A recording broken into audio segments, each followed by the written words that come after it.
interview where we're going to go into some questions. I feel like you put in a good. Are we done yet? This is so much fun. I was just getting started. Okay, fine. And go off on any tangent that you want to. This is a really good opportunity for us to go into questions, and they're right in alignment with some things you've been chatting about. So, one of our Dr. Hyman Plus community members, which is your online membership community, people can go to your website to learn more about that.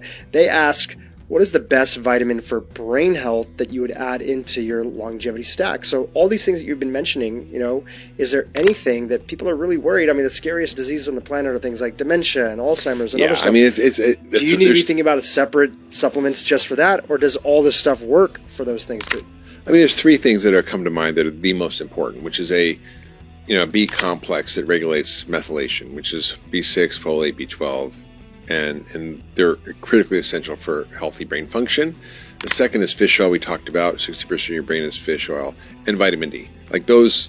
So if you get a good multivitamin and a vitamin D and fish oil, you're covering those bases. That's really important.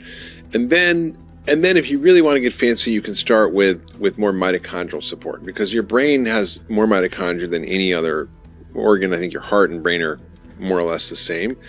The brain actually has more. Every cell is filled with these energy-producing factories, and they need a lot of help. And so mitochondrial nutrients are a key part of longevity, including lipoic acid, carnitine, glutathione. I heard recently that melatonin is actually one of the most potent mitochondrial nutrients.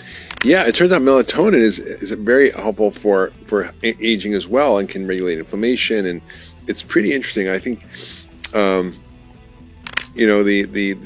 sort of think of melatonin for sleep, but actually it may be regulating a lot of other really important functions that have to do with longevity. I would love to, we're not affiliated with them, but there's a product that I've been taking, and I just love to give a shout out because I've tried so many different things. It's called Herbatonin. So it's plant-based melatonin. Oh. And they have two different versions. They have a 0.3 milligrams, which is great for like longevity, and a lot of practitioners were talking about including melatonin in people's stack when it came to helping support their immune system, especially with COVID. For sure. And then there is another one that they make that's 3 milligrams of plant-based melatonin instead of the synthetic melatonin, and that was for people who struggle with jet lag or sleeplessness or other stuff. And it's a really great company that's out there. You can Google it and probably find it on Amazon and other places. And again, no affiliation with them. Amazing. I mean, it basically just helps with inflammation, like you said, and it can put a brake on inflammation. It can do a lot of really important things with cancer, and maybe reduce risk of cancer and other things.